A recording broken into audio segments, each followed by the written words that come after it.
Board મારી દીધું પટેલ કે વીઆઈપી દર્શન બંધ છે। દુનિયાના ધામમાં કદાચ આવું જોવા મળશે, વીઆઈપી દર્શન માટે અહીં મળો।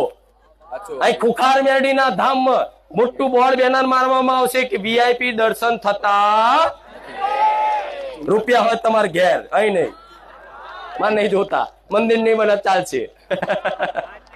આ તમારું સન્માન જાળવું, જેમ કે હું ગરીબો નહીં છું, હું રૂપિયા વાળા નહીં છું, પણ ગરીબોની પહેલા છું।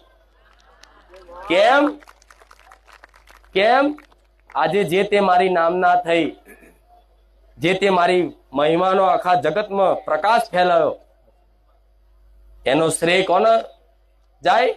તમારા જેવા ભક્તોને, કે જે ઘેરથી નીકળવા માટે ભાડું હરખું ના હોય, બાજુવાળા જોડે 200-500